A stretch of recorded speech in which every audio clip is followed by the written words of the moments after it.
Job, capítulo 12. Vamos a leer la primera parte de su respuesta, que es todo este capítulo 12, y luego el capítulo 13, acabando con el verso que lleva el número 12. 13, 12. Dice así la Escritura en el libro de Job, capítulo 12. Responde entonces Job diciendo: ciertamente vosotros sois el pueblo, y con vosotros morirá la sabiduría. También tengo yo entendimiento como vosotros.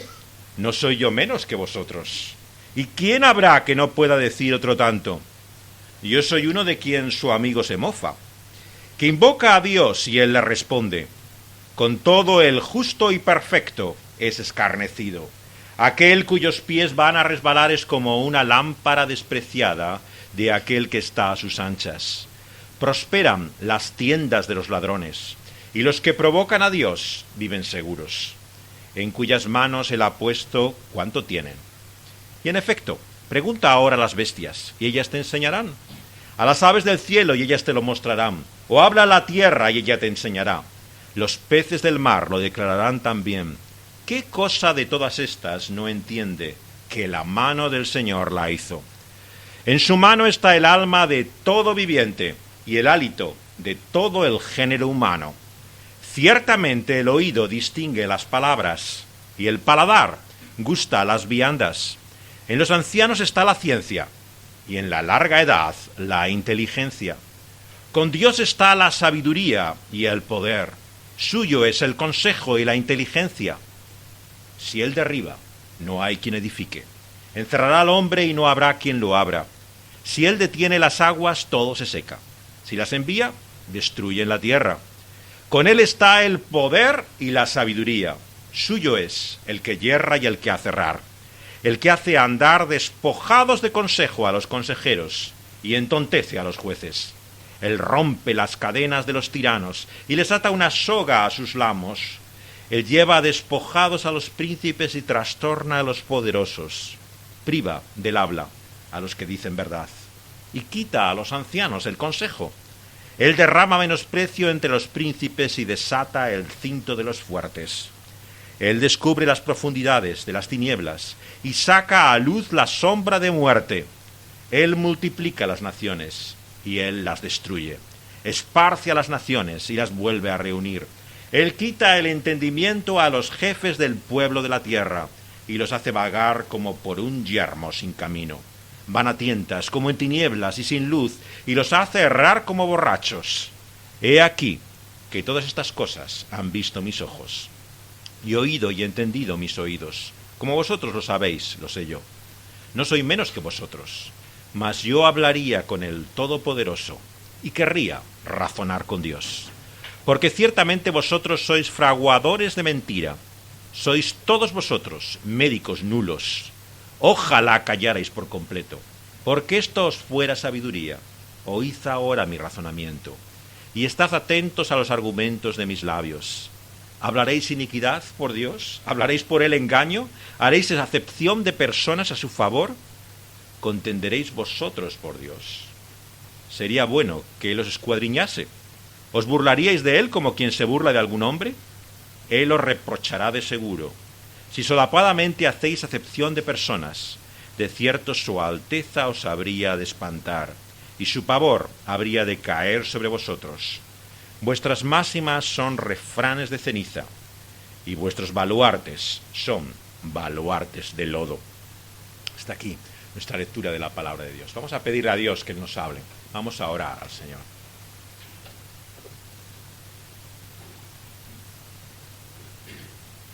Oh Dios, venimos ante ti en esta mañana, sabiendo que tú eres Dios y nosotros hombres.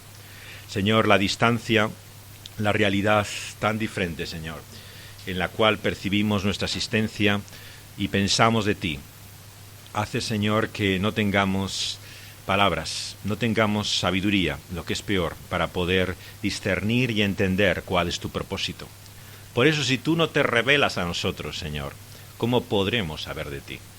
Si tú, Señor, por tu Espíritu Santo no iluminas y das entendimiento a nuestra mente y corazón, Señor, ¿cómo podremos discernir, saber la realidad, no solamente de nuestra vida, sino de todas las cosas? Señor, por eso venimos ante ti necesitados, Señor, de que tú, que eres la luz, nos alumbres nuestro camino, nos muestres, Señor, el sendero donde andar, que tú, Señor, que seas quien arroje, Señor, luz sobre nuestros pasos, que nos muestres el sentido y la razón de todas las cosas. Señor, te lo pedimos por causa de aquel que ha venido a nosotros, que se ha hecho como uno de nosotros, que ha conocido nuestra condición y en ella ha sufrido y padecido también la perplejidad, Señor. Y, Señor, en su nombre te rogamos que te acerques a nosotros, en el nombre de Cristo Jesús. Amén. ¿Quién no se ha sentido perplejo cuando, teniendo unas preguntas acuciantes, realmente va a una persona buscando esa sabiduría que cree que tiene? Y cuando le responde, finalmente se encuentra que no ha aprendido nada, que no hay nada nuevo. ¿Cuántos no han buscado un libro intentando conocer algo más? Y lo cierran luego con decepción diciendo, esto ya lo sabía yo. Realmente, ¿quién no ha vivido eso? Escuchar en una discusión o en un diálogo, si eso ya lo sé yo. La realidad, una y otra vez, de ser exclusivamente el eco de los pensamientos de los demás, el reflejo de nuestra ignorancia.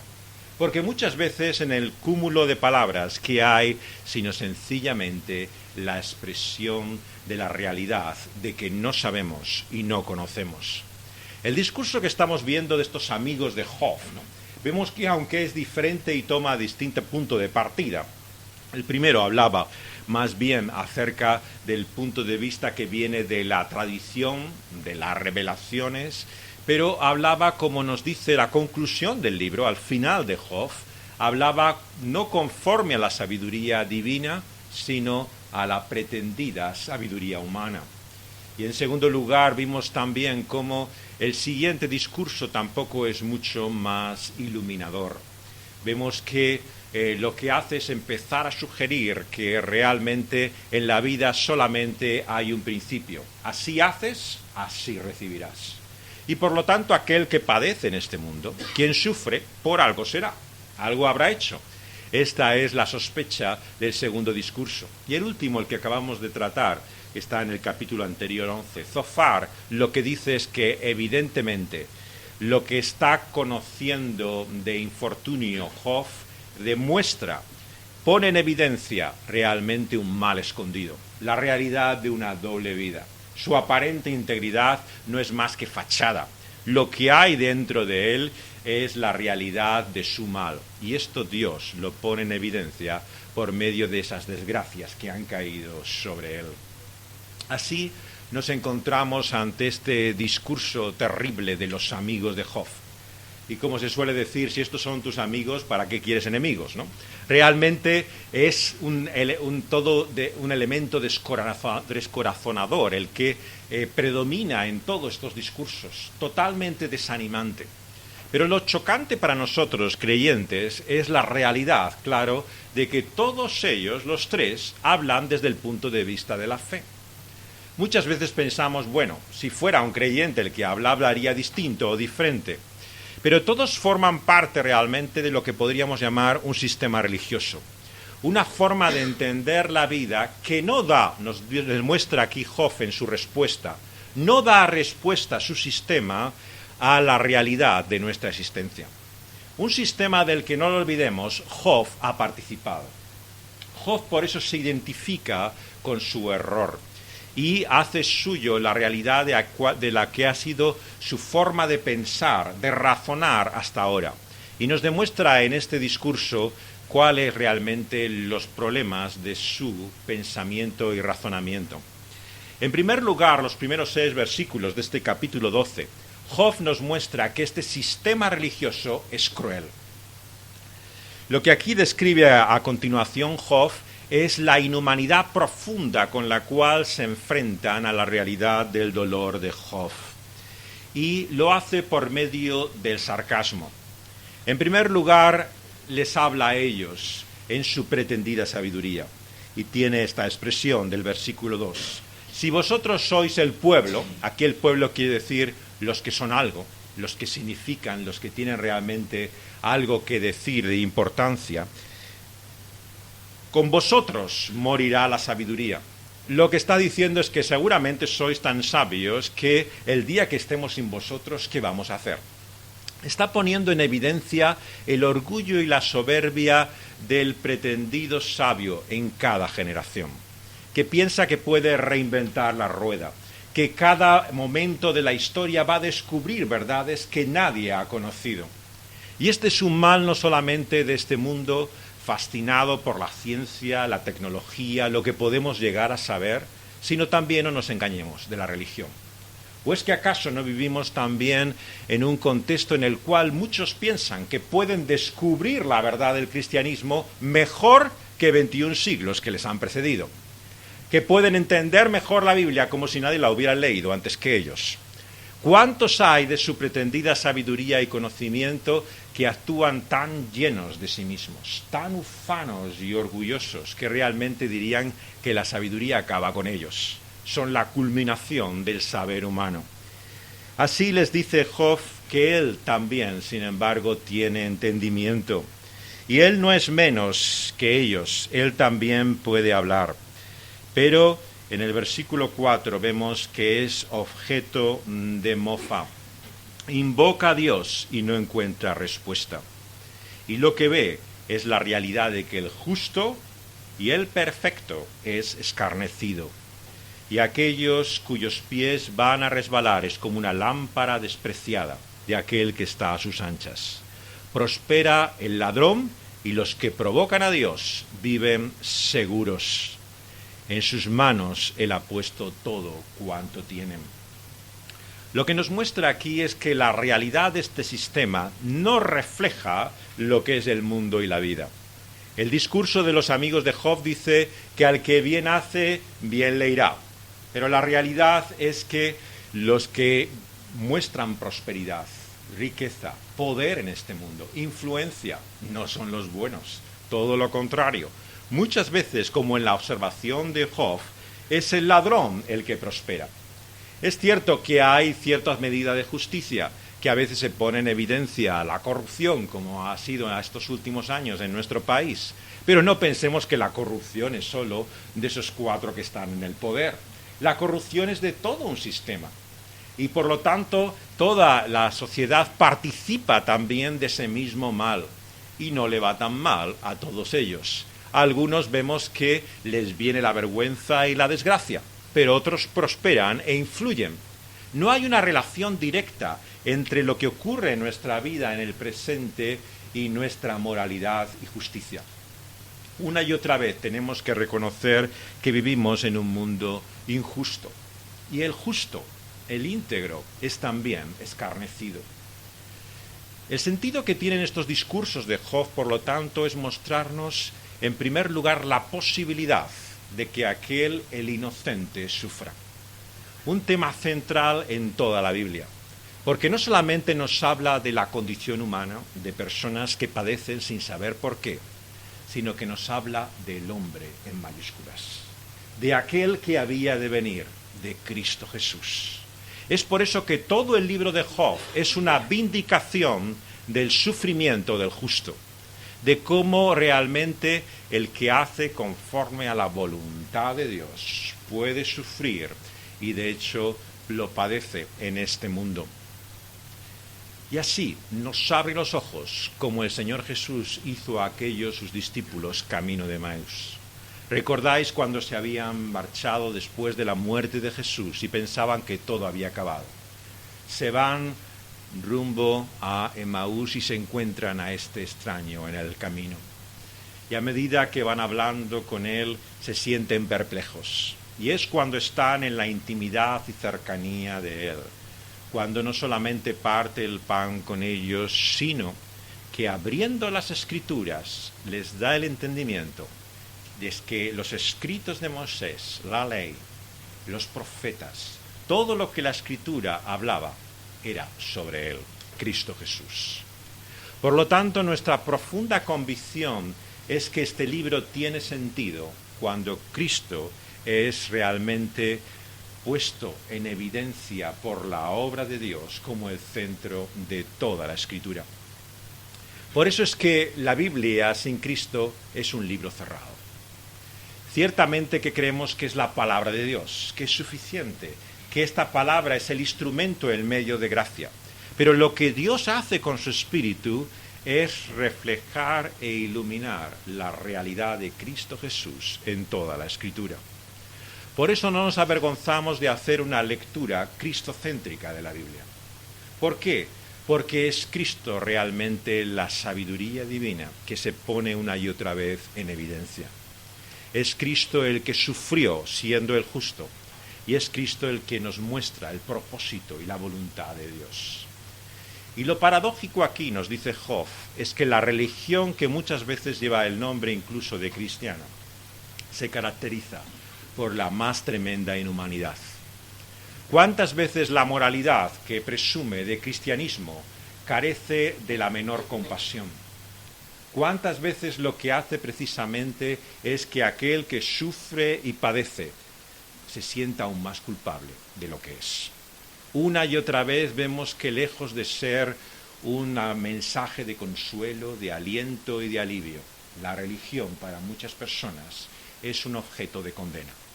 Les recuerda lo miserables que son, les muestra en definitiva que no son dignos de Dios, pero que también sufren a causa de su propio mal.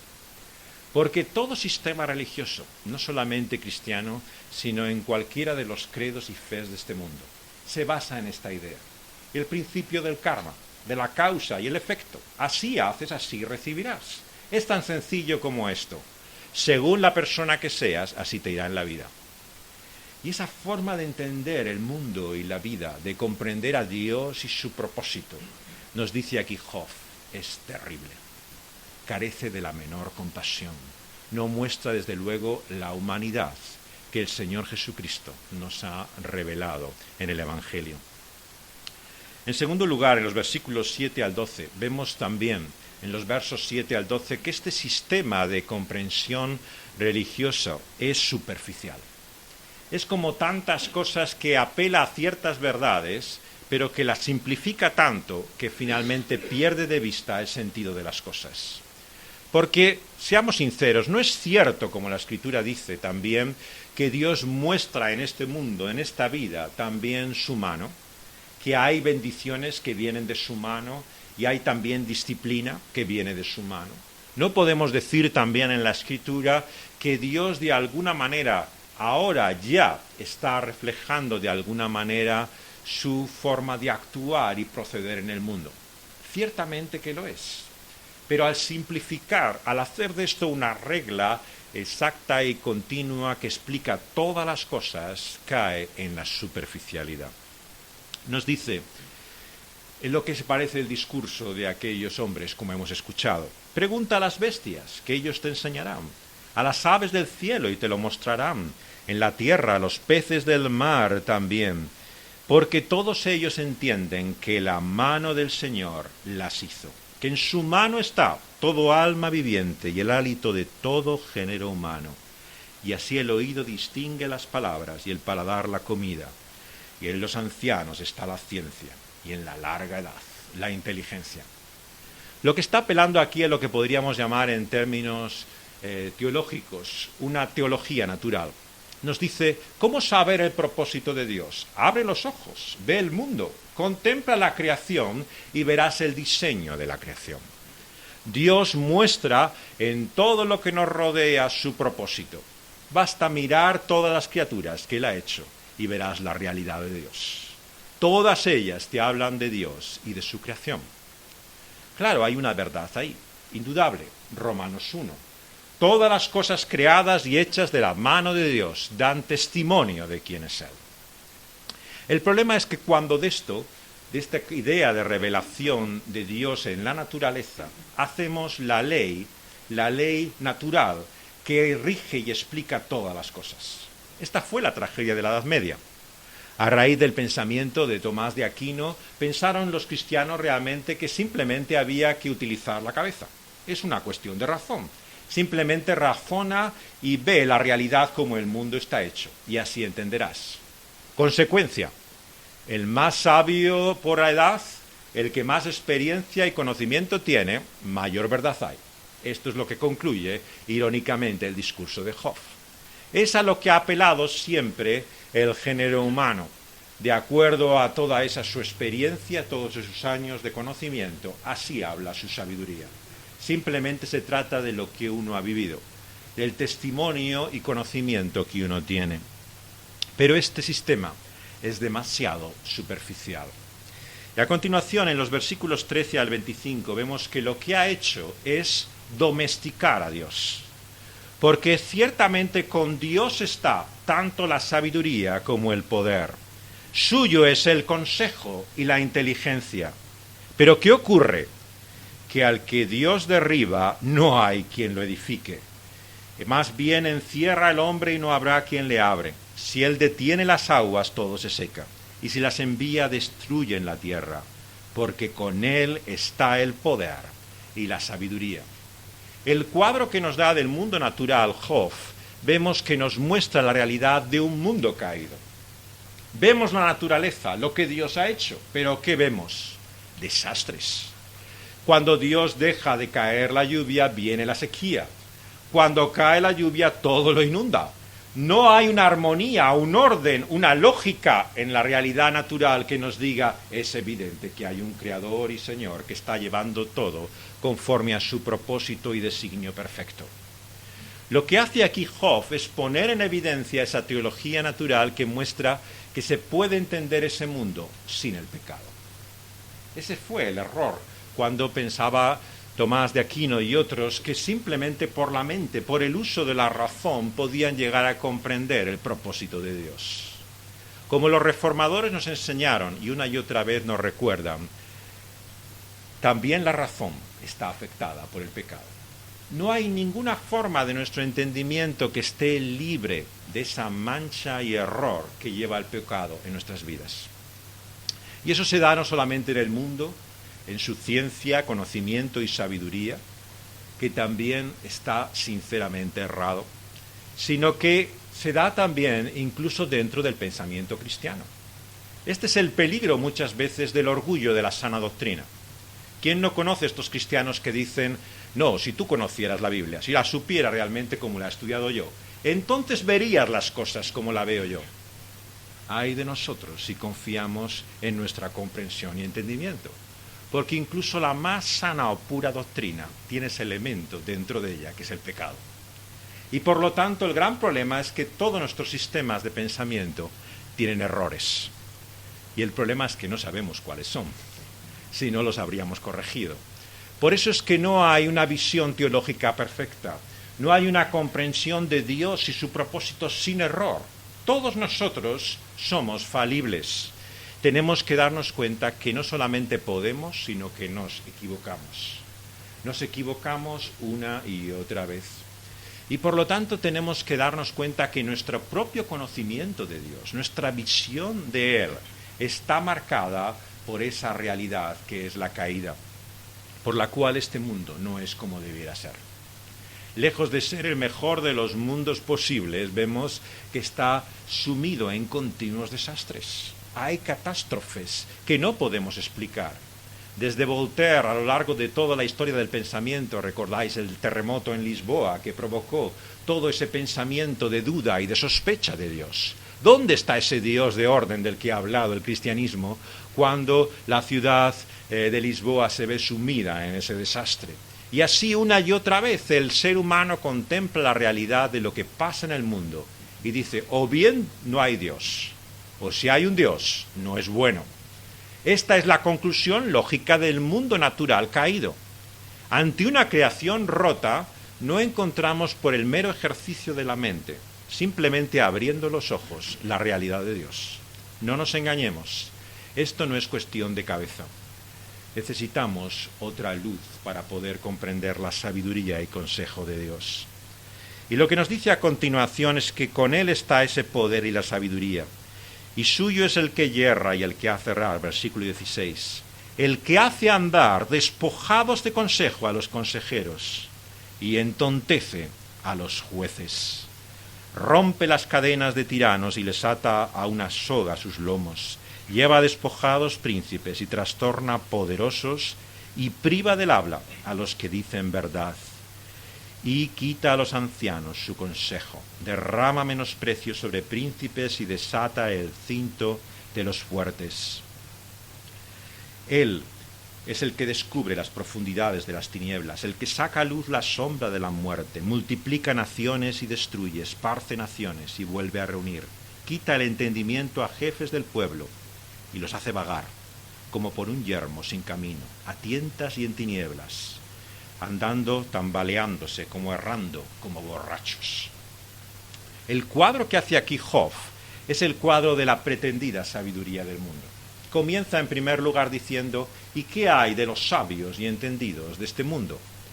Los sabios y entendidos de este mundo, en el fondo lo que vemos es que no logran ver la realidad de las cosas. Lo que nos dice es que Él ha hecho andar despojados de consejo, privados de entendimiento a aquellos que han de aconsejar a los demás. Este es el gran problema cuando acudimos a la sabiduría del mundo. Inevitablemente nos dejará decepcionados. Quien piensa que hay alguien que tiene las respuestas y que simplemente es cuestión de acudir a la persona adecuada, lo que hará es sufrir desengaño tras desengaño, porque no hay nadie que tenga las respuestas para todo lo que nosotros queremos saber. La realidad es que Dios ha desprovisto de consejo a los consejeros y entontece al juez. Una y otra vez vemos que aquel que tendría que ver la justicia claramente está como cegado, está como nublado su entendimiento y no percibe las cosas como son. Así también Dios actúa con los poderosos de este mundo, tiranos, a los cuales Él muchas veces vemos que levanta y derrumba. Así rompe cadenas como ata sogas a sus lomos. Toda la historia del mundo, el poder que ha venido y el poder que ha aparecido, lo que nos muestra es la realidad de que aquel que está ahí está por la voluntad de Dios, pero igual que está por la voluntad de Dios, un día caerá. Y por lo tanto nadie está libre del juicio de Dios, como nadie está libre de su voluntad soberana. Y por lo tanto no podemos entender que alguien simplemente porque sustenta influencia, una posición, un prestigio, nos habla conforme al propósito de Dios. Porque Dios muestra su propósito en príncipes, en poderosos, versículo 19, en sabios, versículo 20, que priva del habla, incluso a aquellos que dicen la verdad. La gran tragedia muchas veces, como se ha dicho, no es lo que se dice, sino el silencio incluso de aquellos que deberían hablar. No es una tragedia en este mundo que precisamente el mundo esté como esté, por causa de la complicidad de aquellos que callan. Y Dios no es ajeno a todo esto. El mundo nos muestra esta tremenda injusticia, por lo cual no solamente hay sabiduría, sino que aquellos que conocen muchas veces son los que callan. Y nos dice así que ha privado al anciano de su consejo. No es cierto que por los muchos años seamos más sabios, más inteligentes, más conocedores, os lo aseguro. Pasa el tiempo y muchas veces uno lo que se da cuenta es que no ha aprendido nada. Seguimos igual de necios. No es cuestión simplemente de experiencia en la vida. La necedad está tan profundamente arraigada que ni los años ni los estudios pueden librarla de ella. Y lo que descubre aquí, si nos fijamos, es también la mortalidad. Dios ha sacado a luz de esa profundidad de las tinieblas la muerte, versículo 22. Multiplica las naciones, pero también las destruye. Las esparce y las vuelve a reunir. El Señor ha puesto un tiempo y un término a todo. Igual que no hay poder e imperio para siempre, así también el Señor hace que generación va y generación viene. Y la sabiduría y la inteligencia vemos que tiene su lugar, pero tiene un papel limitado. Por lo tanto, incluso aquellos que más apreciamos su consejo, aquellos que más nos guiamos, también tienen su tiempo. Y un día ya no estarán con nosotros. porque Dios no depende de la sabiduría y el poder de este mundo. A Él le pertenece tanto el conocimiento y la sabiduría como el poder.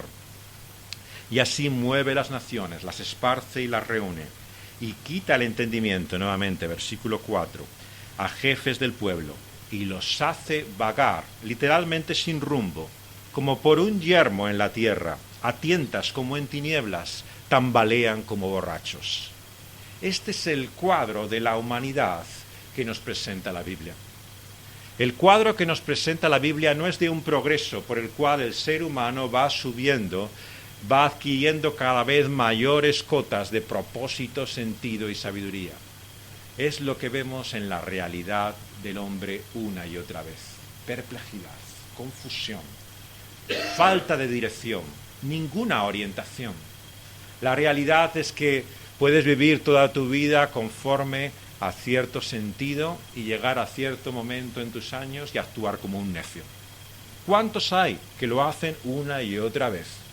Nada parece haber aprendido, nada parece realmente haberles servido la sabiduría.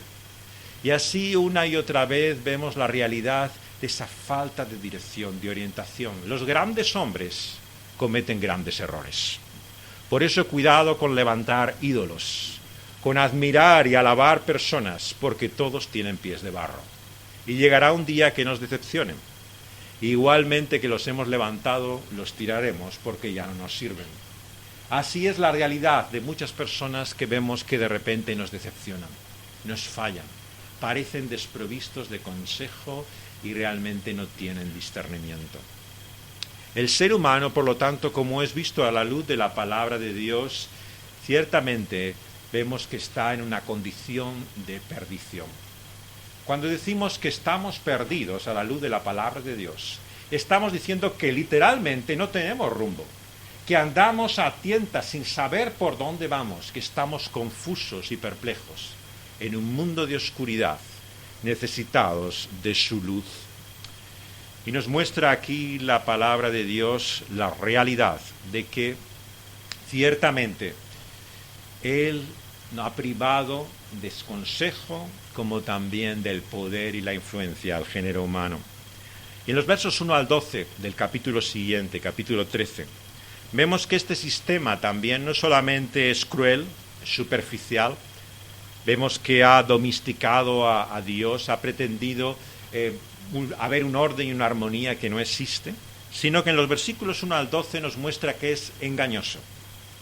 Profundamente nos puede llevar al error y a la equivocación. Todas estas cosas da testimonio Job, ha visto con sus ojos. Él ha oído y entendido. Como vosotros lo sabéis, lo sé yo, y no soy menos que vosotros. Pero yo querría razonar con Dios, porque ciertamente vosotros sois fraguadores de mentira. Por lo tanto, a la luz de la Escritura, el hombre y su consejo ciertamente es engañoso, pero Dios es verdad. Y por esto lo que identifica al verdadero creyente es saber que en Él está la verdad y en el ser humano está el error. Y Job se muestra como un sincero creyente y discierne las mentiras de sus consejeros. Todos vosotros sois médicos nulos, dice el versículo 4. La enfermedad está ahí, es evidente. Basta abrir los ojos para verla, pero vosotros no podéis curarla. Este es el problema del género humano. Tenemos el mal, pero no tenemos el remedio. Carecemos realmente de los recursos y la sabiduría para saber cómo solucionar nuestro problema. Y dice Job que ojalá callarais por completo, porque esto os fuera sabiduría. Dice Proverbios, el texto al que hacía referencia al principio, capítulo 17, versículo 28. Un proverbio en el capítulo 17, versículo 28. Que aún el necio, cuando calla, es contado por sabio, y el que cierra sus labios es entendido. Lo que está diciendo el proverbio es lo que dice el cómico Woody Allen en una de sus frases más famosas. Dice Woody Allen, mejor cállate, porque así tendrán dudas si eres inteligente. El día que abras la boca ya no tendrán ninguna duda. O sea, realmente El ser humano, cuando parece que tiene cierta sabiduría, le identificamos en silencio. Y cuando alguien está callado, suponemos, nos gustaría pensar que realmente esta persona tiene más razonamiento y entendimiento, hasta el día en que abre la boca. Cuando abre la boca ya vemos la realidad de su misma necedad. Y por eso dice el proverbio también, aún el que está callado puede aparentar sabiduría, pero el día que la abrimos lo que mostramos es nuestra necedad. Y esto es lo que quisiera Job que sus amigos hubieran hecho, por lo menos, callar. Así, si estuvieran en silencio, él por lo menos hubiera imaginado que existía cierta sabiduría y entendimiento en ellos. Pero no pararon. El día que abrieron la boca, tardaron mucho en hablar, como dijimos al principio, estuvieron mucho tiempo en silencio para con él. Pero el día que se dirigieron a él y empezaron a hablar, no pararon. Y lo que encontramos es su falta de sabiduría. Oíd mi razonamiento, versículo 6. Estad atentos a los argumentos de mis labios. Dice, ¿hablaréis iniquidad por Dios? ¿Hablaréis engaño? ¿Haréis acepción de personas? ¿Contenderéis por Dios? Sería bueno que Él os escudriñase. ¿Os burlaréis de Él como quien se burla de un hombre? Él os reprochará de seguro si solapadamente hacéis acepción de personas. De cierto su alteza os habría de espantar y su pavor caería sobre vosotros, porque vuestras máximas son refranes de ceniza y vuestros baluartes son de lodo. Lo que finalmente nos muestra aquí, en este sistema engañoso que pone en evidencia Job, es la tragedia de la pretendida justificación de Dios frente al mal. A lo largo de la historia del pensamiento cristiano, nos hemos encontrado que hay un talón de Aquiles, un punto débil siempre en la fe, que es el problema de la injusticia, del sufrimiento, del mal. Como alguien ha dicho, es probablemente la pregunta más difícil de contestar de todas las objeciones que nos traen. Como decía el escéptico Huxley, o bien Dios no es todopoderoso, Dios no es ese ser que decimos los creyentes que tiene toda la soberanía y el control de las cosas, o Dios no es bueno, como dice Hitchens. Una de las dos cosas, pero no me digáis que las dos son ciertas, porque la evidencia te muestra que o bien no es todopoderoso, o bien no es bueno. Ante esta realidad expresada de muchas maneras a lo largo de la historia, el cristianismo ha intentado justificarse. Y ahí surge la historia de lo que llamamos las teodiceas. Las teodiceas son las justificaciones de Dios. A lo largo de la historia, los creyentes siempre han intentado dar explicación en nombre de Dios de su justicia, de su rectitud, de la realidad de quién es Él, de su moralidad, si queremos decirlo. Y lo que aquí pone Job en evidencia es no solamente la falta, la limitación, lo pobre de esa defensa de Dios, sino su completa inutilidad. ¿Quién no ha escuchado las argumentaciones que tantas veces se dan cuando se quiere defender a Dios, ¿no?, del mal en el mundo? Sí, el hombre es libre, ¿no? Dios lo ha hecho de tal forma que hace bien o hace mal. Bueno, ¿y el tsunami que ha venido, dónde está en la libertad humana? ¿Cómo puedes explicar de esa manera toda la realidad del mal y el sufrimiento? Se vuelve patético tu argumentación, se vuelve absurda. Todos los intentos que se ha dado muchas veces de responder al problema del hombre intentando de alguna manera argumentar, ¿no?, la lógica, el orden de lo que Dios está haciendo, lo que evidencian es su necedad. Lo que nos dice aquí Job es que no podemos dar razones de Dios más allá de la razón de Dios misma. O sea, Dios tiene su razón y el problema es que no la conocemos y por lo tanto las argumentaciones, la sofisticación en la cual pretendemos responder, lo que pone en evidencia es nuestra necedad. Esto es muchas veces lo que significa una apologética barata. Tristemente hay mucho de ello en el mundo evangélico. Este tipo de ministerios, de enfoques del cristianismo que tienen respuesta para todo. Es como la máquina de las respuestas. Pon ahí la pregunta que te dará la respuesta. Así se hacen libros, seminarios, enseñanza, como si el cristianismo pudiera explicar a cualquier cosa sobre la faz de la tierra. Todo se trata de tener la pregunta correcta que te daremos la respuesta. Cuando la realidad es que hay mucho de misterio en nuestra propia fe. Hay muchas cuestiones que no podemos entender ni explicar. ¿Y qué es lo que ocurre cuando nosotros damos las respuestas en vez de Dios? Lo que Job nos dice aquí. Lo que caemos es en el autoengaño mismo, en la decepción de pensar que tenemos respuestas mejores que las de Dios mismo. Esta era la construcción escolástica a la que la Reforma se enfrentó en el siglo XVI. La escolástica del pensamiento cristiano había llegado ya a una filosofía, a un sistema de conocimiento que pensaba que era el mayor y superior sobre la faz de la tierra. Habían tomado lo mejor del pensamiento pagano, la lógica de Aristóteles, la habían aplicado a toda la forma sistemática de exponer la fe cristiana y surgen las universidades en todo este continente y todo el conocimiento y el orgullo del ser humano. Pero habían olvidado algo: la realidad del pecado, del error, de la profunda equivocación. Y esto es lo que la Reforma puso en evidencia. Cuando hombres como Lutero, que este año que viene vamos a recordar una vez más lo que hizo hace ya 500 años, hablaba de la razón, de la filosofía o del conocimiento humano como ramera, como prostituta.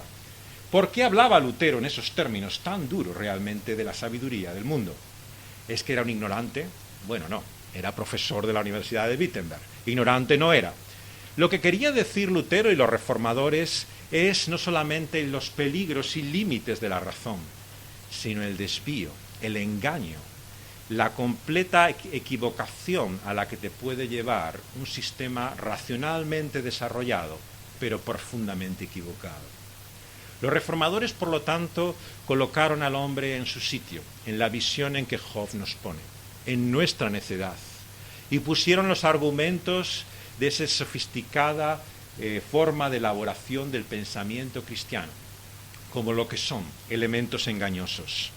Nos dice aquí Job: vais a hablar iniquidad por Dios, vais a utilizar el engaño, los falsos sofismas, esta lógica totalmente equivocada que se utiliza muchas veces en el cristianismo. ¿Quién no la ha visto una y otra vez? Lógicas absurdas, conexiones que no tienen ningún sentido, pero que sin embargo se presentan para defender a Dios, con esa pretendida lógica aplastante de la verdad cristiana. ¿Quién no ha visto la acepción de personas a su favor, la manera en la cual se utiliza de una forma parcial, intentando de esta forma demostrar que la ciencia, el conocimiento y la sabiduría está a nuestro lado? Os vais a burlar de él como quien se burla de un hombre, dice Job. A quien ponemos en evidencia con nuestro ridículo es aquel a quien pretendemos servir. Y por eso es que la verdadera fe se muestra en la humillación de reconocer que Dios es Dios y nosotros hombres. ¿Y cómo aprenderemos y conocemos esa humillación? Ese es finalmente el tercer, último y más importante punto de todo mensaje bíblico: Cristo Jesús. No hay otro del cual aprendemos lo que significa reconocer que Dios es Dios y nosotros hombres. Que aquel que siendo grande, sabio, todopoderoso, con todas las riquezas del conocimiento y el poder, se hizo no solamente como uno de nosotros, sino tal cual indefenso bebé, nacido en un pesebre, con las limitaciones de nuestro consejo y conocimiento, vivió en este mundo. Porque dicho con todo respeto y reverencia, había cosas que el Padre sabía que el Hijo no sabía. Hay cosas del propio conocimiento de Dios que vemos que al Hijo le llevan precisamente a adorarle y a admirarle, porque se humilló hasta lo sumo. No dejó de ser Dios, era Dios y hombre, pero su humanidad era tan plena como su deidad. Y por lo tanto, una y otra vez vemos la realidad de cómo Dios se revela a nosotros en esa profunda humillación por la cual, hasta el final, en aquel huerto, en la última noche, le dijo al Padre: sea hecha tu voluntad y no la mía. Así, si es necesario, bebe yo de esa copa. Y se enfrentó a la realidad del dolor y el tormento de la cruz. El sometimiento del Señor Jesucristo a la voluntad divina el reconocimiento de que Él sabe lo que era necesario, es no solamente una lección de humildad para nosotros, sino que es nuestra salvación. Este es el mensaje cristiano, porque Dios se hizo hombre en Cristo Jesús y sufrió nuestra humillación, es que nosotros podemos recibir por medio suyo esa sabiduría y ese conocimiento que Dios nos muestra de cuál es su verdadera voluntad. El Señor Jesucristo una y otra vez apela a la realidad de que su testimonio no es válido por sí mismo, depende del testimonio del Padre. Es un testimonio para el cual tiene evidencias, señales, milagros, pero ese testimonio es el cual Dios mismo da de él. Y nos muestra de esa manera hasta qué punto somos totalmente dependientes de Dios. Es cierto que nuestro Dios es un Dios de promesas, que nos ofrece por su gracia y misericordia lo que necesitamos, pero nunca tenemos que darlo por descontado.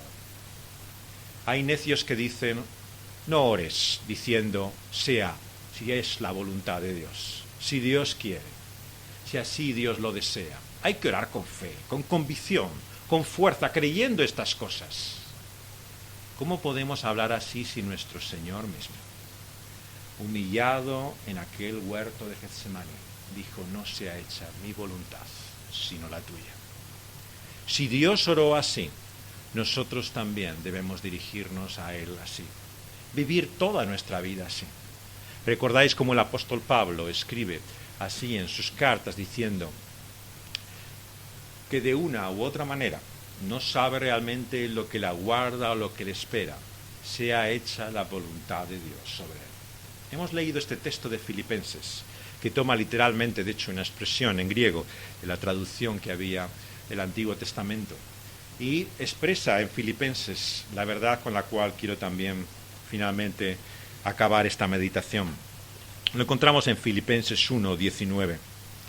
El apóstol aquí nos habla de cómo ha aprendido del Señor Jesucristo ese camino mejor, esa sabiduría que no es la sabiduría del mundo. Y leía antes Benjamín en este libro de Filipenses, en la carta que el apóstol Pablo escribió, cómo el apóstol nos muestra aquí que esa sabiduría de Dios se muestra en el sufrimiento también que tiene no solamente el ser humano, sino el propio siervo de Dios. Dice en el versículo 12 de Filipenses 1, quiero que sepáis que todo lo que ha pasado en mi vida, todo lo que me ha sucedido, dice Pablo, ha sido más bien para el progreso del Evangelio. De tal manera que mis prisiones se han hecho patentes para todos, y la mayoría de los hermanos, sin embargo, han tomado ánimo en el Señor para hablar más de esa palabra sin temor. Él ha experimentado cómo el sufrimiento que él como siervo del Señor ha tenido ha sido para bien y para que prospere y avance el Evangelio, lejos de ser su traba y problema, ha sido como el Señor ha permitido que el Evangelio se extienda. A diferencia de muchos, por lo tanto, en el mundo de hoy, él no piensa que el poder del cristianismo se da por la manera en la cual va ganando en influencia, en poder, por medio de su manera de convencer, persuadir, crecer a lo largo de la historia de las naciones. El apóstol Pablo dice que cuanto más ha sufrido, ha conocido prisión y privaciones, más se ha extendido el Evangelio. ¿No es esta la paradoja de la Iglesia en este mundo? La Iglesia sufre, pero el Evangelio se extiende. Y el Señor Jesús dice que habrá dos cosas que acompañarán la historia hasta el final, hasta que Él vuelva, cuando el Señor Jesús haga nuevas todas las cosas. Hasta ese día ocurrirá dos cosas. La Iglesia será perseguida, sufrirá, habrá tribulación, y el Evangelio se extenderá sobre la faz de la tierra. Ambas cosas el Señor ha predicho que ocurrirán hasta el final. La extensión de su Evangelio y el sufrimiento y la tribulación de su Iglesia. ¿Cómo se unen? Dios en su mente y su propósito ha unido lo que el hombre separa. El Señor hace que por el sufrimiento y el dolor el mensaje cristiano, el reino del crucificado, se extienda sobre la faz del mundo. ¿Qué dice Pablo a continuación? Algunos predican por envidia y otros contienda, pero otros de buena voluntad. Pero anuncian a Cristo, ¿por contienda o sinceramente? Así tenemos que decir que hay muchas personas para las cuales la misión cristiana y la fe no es más que un medio para sus propios fines. ¿Cuántos ministerios no son más que un proyecto de engrandecimiento e imperio personal? Lo que quieren es engrandecer al predicador, intentar conseguir que esa iglesia o denominación sea la más fuerte o poderosa. Bien por competencia, contienda, o bien, como dice el apóstol, por envidia, por querer ser alguien y destacar de los demás. Pero lo asombroso e increíble, dice Pablo, es que de cualquier manera el nombre de Cristo es predicado.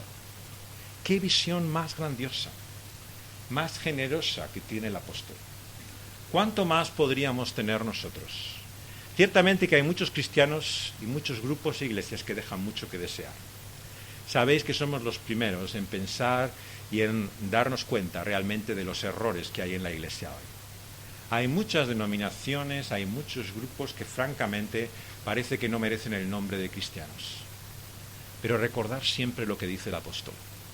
Sea por una motivación equivocada o sincera, el nombre de Cristo es predicado. Y por lo tanto no tenemos que ser mezquinos, tener una visión corta y miserable. Nuestro Señor es más grande que todas las miserias del ser humano. Y es cierto que Dios utiliza siervos, instrumentos que no son dignos, que no son útiles. Gente llena de ambición y de codicia. Gente que busca su propio nombre y que lo que quiere es engrandecerse a sí mismo.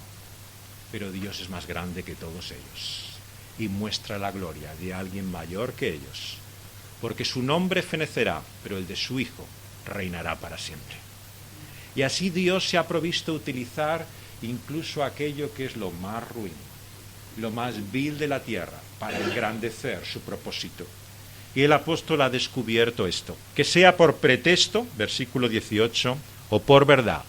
Cristo es anunciado, y en eso se goza, y me gozaré aún. Por lo tanto, dar gracias a Dios por todo ministerio cristocéntrico, donde se predique a Cristo Jesús y su nombre es exaltado. Dios y su gracia cubrirá muchas faltas, muchos errores, muchas cosas que tal vez no son como deberían ser. Pero cuando aman a Cristo Jesús, cuando le reconocen y le adoran, el Señor se glorifica en ello. Y así el apóstol Pablo se ha dado cuenta que no hay mejor oración y suministración del Espíritu, versículo 19. Y es su anhelo y esperanza, versículo 20, que nada sea avergonzado, sino que tenga confianza en que sea magnificado Cristo en su cuerpo, por vida o por muerte. Lo que el apóstol nos muestra aquí realmente es que lo que debe ser nuestro deseo, nuestro más profundo anhelo y esperanza, es que el nombre de Cristo sea reconocido. Y por eso no debemos ser ingenuos, pensar que el mundo y la Iglesia es libre de error. Ciertamente la palabra de Dios, y Job nos los muestra, el engaño es evidente. Pero de Dios es también la verdad y la luz, el propósito soberano y todopoderoso. Por eso es que el cristiano no es ni pesimista ni optimista. Del hombre y de sus propósitos no esperamos nada, pero de Dios lo esperamos todo. Y esta es la combinación de un cristianismo sano. Un cristianismo sano no confía en el hombre y en sus propósitos. No pone la vida al servicio de ninguna causa y imperio que el ser humano crezca y alabe y considere, pero espera todo de Dios, de su consejo, de su soberanía, de la manera en la cual actúa por su gracia. Y por eso finalmente el apóstol se encuentra ante esta realidad existencial, que tú y yo, cada uno de nosotros estamos. ¿Para qué estamos en este mundo? ¿Por qué estamos hoy aquí y ya no nos hemos ido? ¿Por qué Dios se ha llevado a otros y nos ha dejado acá? ¿Por qué seguimos después de tantas pruebas, tentaciones, dificultades? ¿Cuál es el propósito de Dios? Y el apóstol ha descubierto que solamente puede decir una cosa: que vivo o muerto, somos del Señor. Esto que el antiguo catecismo de la Reforma de Heidelberg expresa en su maravillosa primera pregunta. ¿Cuál es tu consuelo en la vida y en la muerte? Que somos del Señor. No hay verdad más profunda que podamos decir acerca de nuestra fe. Nuestra fe no depende finalmente ni de nuestra pureza de motivaciones, ni nuestra fuerza de voluntad, ni la disciplina, ni la manera en la cual nos hemos esforzado. Depende de ese Dios que nos guarda. Y confesar que Dios es el autor de nuestra fe es tan importante como confesar que Dios es nuestro creador. Eso es lo que le dice Job a sus amigos. Él nos ha dado el hálito de vida, Él mantiene toda su existencia, pero debemos con el mismo valor confesar y reconocer que Él es el sabio y todopoderoso, que Él es aquel que guarda nuestra fe, y en la vida y en la muerte somos de Él. Por eso Pablo no sabe qué hacer. Las preguntas, la confusión, la perplejidad del apóstol es un gran consuelo para muchos de nosotros que somos inseguros. ¿Cuántos de nosotros realmente no sabemos qué hacer con nuestra vida? ¿Qué es lo que sería mejor? El apóstol no sabe si marcharse, partir con Dios sería lo mejor y que Dios se le llevara, o tiene aún algo que hacer. Ambas cosas encuentra que Dios y su propósito se muestran en ellas. Por un lado tiene estas maravillosas palabras. Partir es estar con Cristo, y esto es mucho mejor. Nunca olvidéis esto. Hay muchos cristianos que te dicen, bueno, después de la muerte lo que estaremos inconscientes, y cuando Jesús venga y haya el juicio, entonces ya conoceremos la vida que el Señor nos ha mostrado. No, inmediatamente, como en un instante, partir es estar con el Señor. Por lo tanto, el cielo no es un invento cristiano que se ha extendido a partir de una presuposición o conjunción humana. Es la idea de la presencia inmediata de Dios. Y por lo tanto no hay esperanza mayor que podamos tener ante la muerte que saber que es mejor estar con el Señor y que por lo tanto nuestra muerte es la partida con Él. Pero también tiene un propósito en este mundo, porque nos dice también que si se queda aquí el apóstol, será de beneficio para la obra. Y ambas cosas sabe que tienen su provecho. Quedarse en la carne es necesario por causa de ellos, pero también está confiado en que partir es estar con Cristo. Y por eso dice que presente o ausente, lo que quiere es que vivamos conforme al Evangelio de Cristo. Versículo 27. Que no seamos intimidados, sino que contendamos unánimes por la fe del Evangelio y padezcamos por él, creyendo y viviendo el mismo conflicto apostólico en nosotros mismos. De lo que se trata aquí es de cómo vamos a llevar nuestra vida conforme a ese Evangelio. Si la buena noticia es lo que Cristo es para nosotros, la gran pregunta es si yo vivo realmente conforme a quién es Cristo. Si yo muestro realmente quién es mi Señor. Si yo puedo dar evidencia realmente de que soy un hijo de Dios. Fijaos bien que estas evidencias no son las que me hacen hijo de Dios, ni siervo suyo, ni realmente aquel que conoce a Cristo Jesús. Son la consecuencia, son el resultado de ello. Un hijo es un hijo, aunque sea una desgracia, una deshonra, una vergüenza, es tu hijo. El Señor no nos hace hijos por lo obedientes que seamos. Lo que nos pregunta es si vivimos de una forma que agrada a nuestro Padre, que complace a este Señor, que realmente le sirve. Esa es la pregunta. Y lo que nos dice es que esa manera de vivir no nos libra del sufrimiento. Todo lo contrario, la conclusión del apóstol es que tenemos ese mismo conflicto que él vive. No significa que sepamos todas las cosas, qué es lo mejor para nosotros, si estar aquí o marcharnos, el Señor lo sabe. Cada día que nos levantamos y respiramos y recibimos aliento, estamos aquí porque el Señor lo ha querido. Y el día que nos marchemos, será porque esa es la voluntad del Señor. Estemos o partamos, la voluntad de Dios será hecha. Pero lo que sabemos es que Dios tiene un propósito acá. Y el propósito nos lo dice claramente. Es mostrar que a pesar de la oposición, versículo 28, de aquellos que se enfrentan a este evangelio de salvación, versículo 27, nosotros estemos firmes en un mismo espíritu, combatiendo unánimes por la fe del evangelio. Aquí el apóstol nos saca finalmente de este conflicto individual, de esta realidad personal y transferible que cada uno de nosotros tiene, y nos llama a mirar más allá. Tú no eres la única persona sobre la faz de la tierra a la cual Dios se ha mostrado. Dios tiene un pueblo y Dios tiene un propósito también que compartir para ti y con otros. ¿Y qué es lo que muestra aquí? La necesidad de unanimidad. ¿Unanimidad en qué? En la fe. Por lo tanto, la verdadera unidad cristiana no se da en otra cosa que en la realidad de lo que significa nuestra confianza y fe en el Señor Jesucristo. Quien así cree y proclama y predica a Cristo, con Él debemos estar a su lado contendiendo, unánimes en esa misma lucha en la cual estamos, por la fe del Evangelio.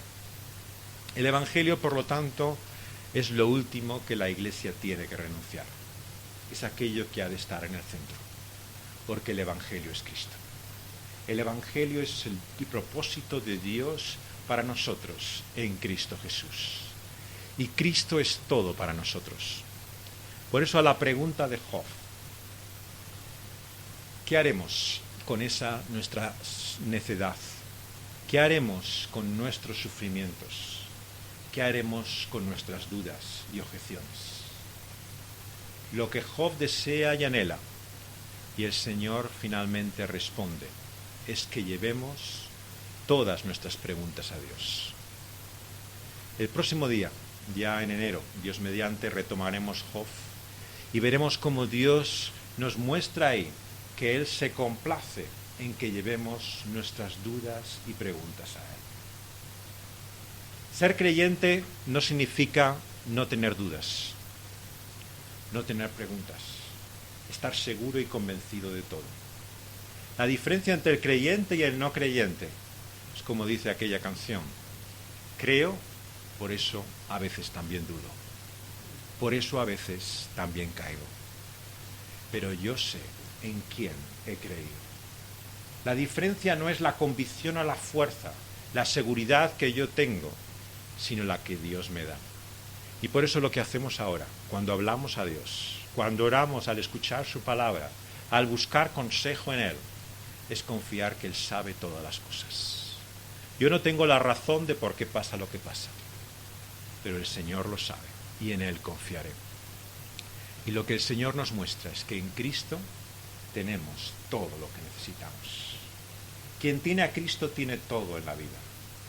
Y a veces Dios permita que no tengamos nada más que a Cristo para descubrir que solamente es Cristo lo que necesitamos. Y un día veremos, cuando estemos delante de Él, cara a cara, que Él era mucho mejor de lo que nosotros imaginábamos. Que la vida con Él era la verdadera vida. Que contemplar a Cristo Jesús es mayor en su gloria que todos los sufrimientos y padecimientos que conozcamos. Porque Cristo es todo lo que necesitamos. Vamos a pedírselo así, que podamos verlo y experimentarlo. Vamos a rogárselo a Él. Señor, venimos ante ti sabiendo que somos necios, torpes, que no entendemos ni comprendemos, que tantas veces, Señor, confundidos por la sabiduría tanto de este mundo como la de aquellos que hablan en tu nombre, nos encontramos, Señor, perplejos.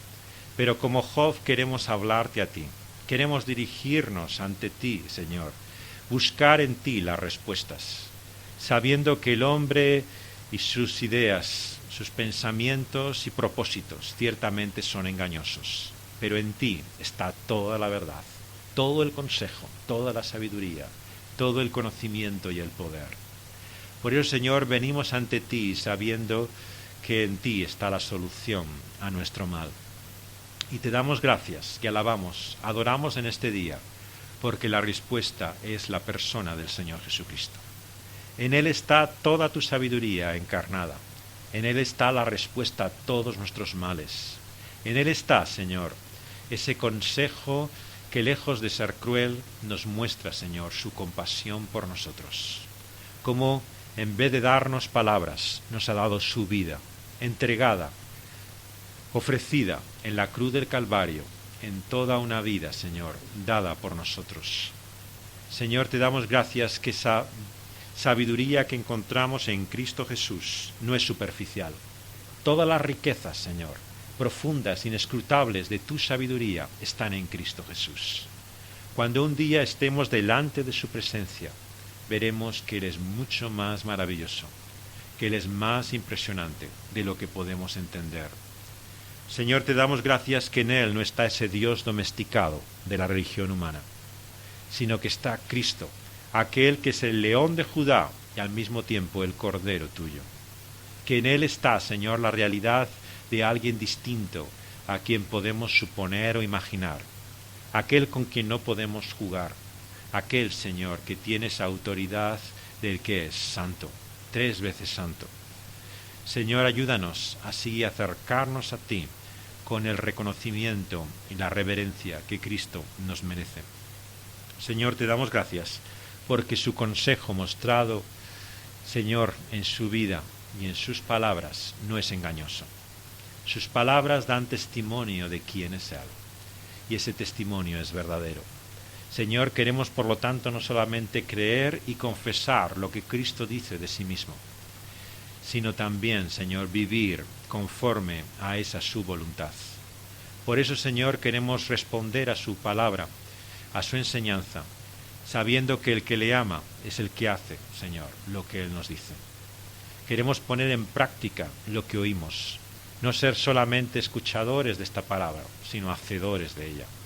Señor, queremos responder a esta tu voluntad y propósito, Señor, viviendo en esa humildad y mansedumbre que tu Hijo nos ha mostrado, pudiendo, Señor, decirte, como dijo en aquella hora, que sea hecha tu voluntad y no la nuestra, porque la tuya es la mejor, porque, Señor, tú sabes lo que realmente nos conviene, lo que necesitamos, lo que es mucho, mucho mejor y más maravilloso para nosotros que lo que deseamos y anhelamos.